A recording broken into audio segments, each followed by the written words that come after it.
Hello, everyone. Welcome back to my channel. I will be talking today about starting a business. My business name is Fire Investment Company LLC. And let me tell y'all, if y'all thinking like it's gonna be a rush, we're gonna start this business, it's gonna blow up today, I'm here to tell you it takes time to start your business. You first have to get your business name. And sometimes it takes a while because you want something that's catchy. You want some, especially if you're out here in the entertainment industry, you're out here selling products, you're looking for something that catches somebody's eye, some kind of fancy slogan or some kind of fancy name that just blows up real quick. So that's the first step that you have to do. You have to first get a business name. And to be considered as a legitimate business, you have to register your business with your Secretary of State, whatever state you're in. Each state is different. And then you have to figure out, are you going to form your business as an LLC, a S Corp, or C Corp? You have to go through all of those different formulations so that you can get the right one that fits your company. Mine is a LLC, which is a limited liability company. And in a limited liability company, you are a member. LLCs have members. And with that, once you get your name, you go ahead and register in your Secretary of State, and you pay the fee, because in Georgia, it is $100.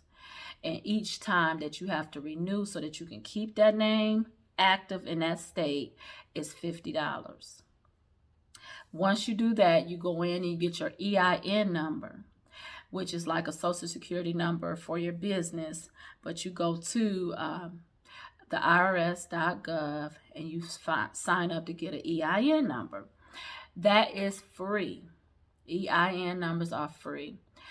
Some people may charge because you want them to walk you through it, or you want them to go online and do all the paperwork, fill in everything and do everything. So some people charge to even get your EIN number, but the actual number through the IRS is free.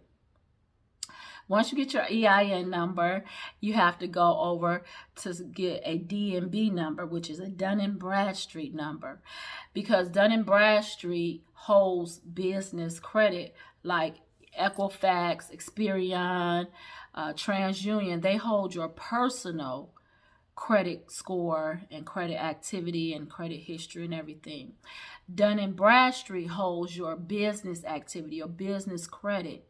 So if you go out to apply for a loan in your business name, the first thing they're going to do is check Dun & Bradstreet to make sure that your business has the income, has the credit, your business is doing good, and then they go ahead and give you the credit line or the loan from that information that they gather from Dun & Bradstreet. So once you get your Dun & Bradstreet, as you can see, it's a process to be a business. It's a process that you have to go through. Some of this stuff doesn't take long, like to apply for an EIN number, to apply for a DUNS number.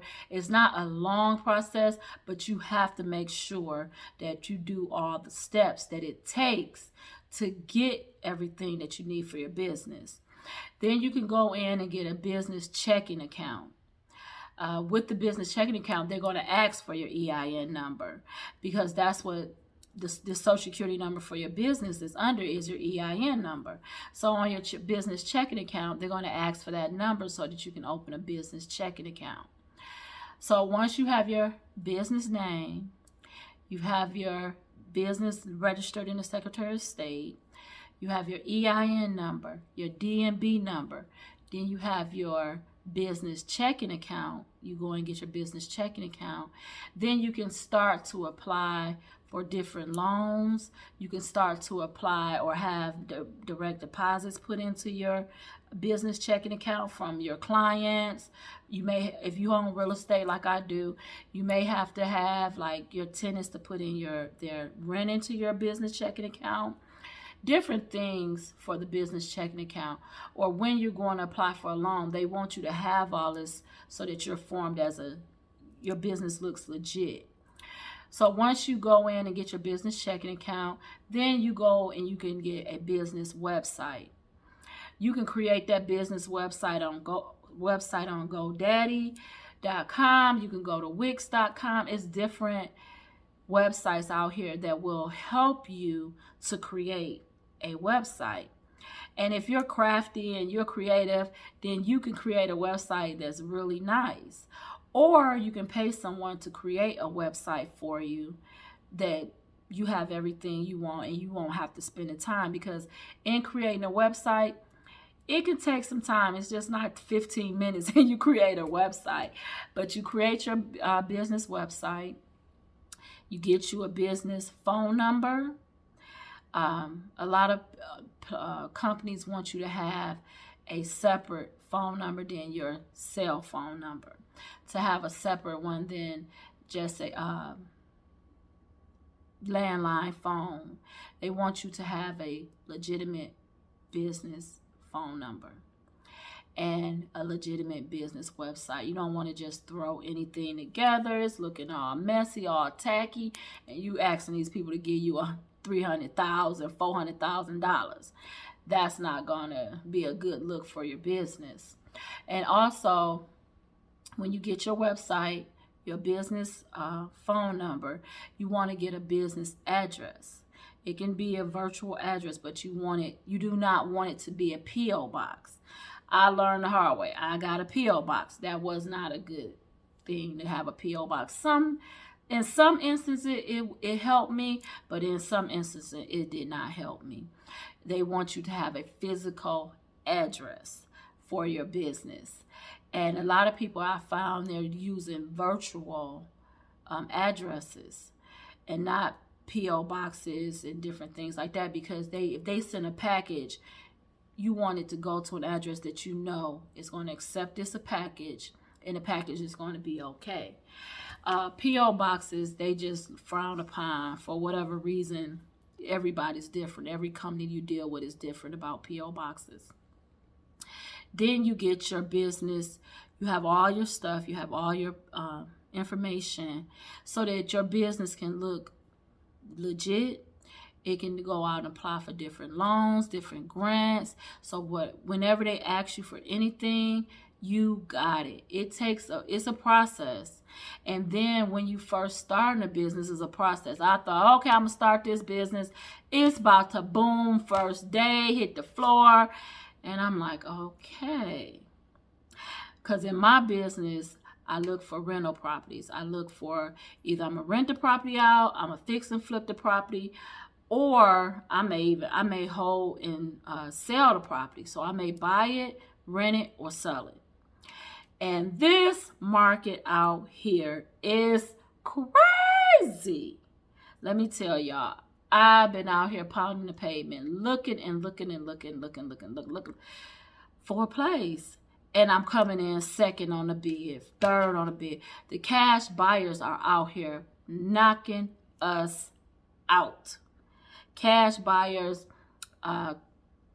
they're just coming. I mean, and it's like, even if you're a cash buyer, here comes somebody else offering $30,000 over the asking price. You already was offering 15. Here they come, they double it. And when they double it, somebody else coming. It is just like a dog eat dog market out here. But it's not impossible. It is not, let me tell you that, because I thought it like, hold on. Am I going to ever find anything? Yes, you will find it out here. If you're a real estate investor, I encourage you not to give up, because it's out here. It's like looking for a needle in a haystack. But once you find that first one, it just starts to roll. It just starts to roll and doors start to open. And you just got to hang in there, have skin in the game, because it's something out here. And you wouldn't think that it would be, because we're in a pandemic, but it's like, I feel like I don't even see a pandemic. Like the way they ban up these houses and the way this market is, it's not showing me a pandemic. It's just an abundance of buyers. It's a seller's market. Now they selling, and they ask what they want. They getting what they want. And we out here as buyers or investors, we're like, okay, I'm going to get this one today. I'm going to get this. We stand up looking at 300 and 400 houses. You narrowing it down to 100. You going out, you see about 20. When I tell y'all the other day I went to this one property. Behind me was a car waiting. So me and my realtor, we pulled up in the front. It was a realtor in the driveway. The people jumped out the truck, went to their realtor that was in the driveway. So me and my realtor like, okay, we're going in next. They come out, we go in. When we come out, the next person go in. We went to the end of the street, turned around, came back, and I kid you not, it was about 8 more cars out there in front of this one property. I'm like, oh my God, what is going on? So then we ride back past. I go to Google that place. As you know, that house is under contract, which I knew after just seeing the traffic in front of it. And it was in an older neighborhood, but it was a nice, well-kept property. It was brick. It was so many people come to see this property this one day. So I could imagine how it was when it first hit the market. So yeah, that property is under contract. We head to another property. Then we leave that property, head to another property. I'm like, Lord Jesus.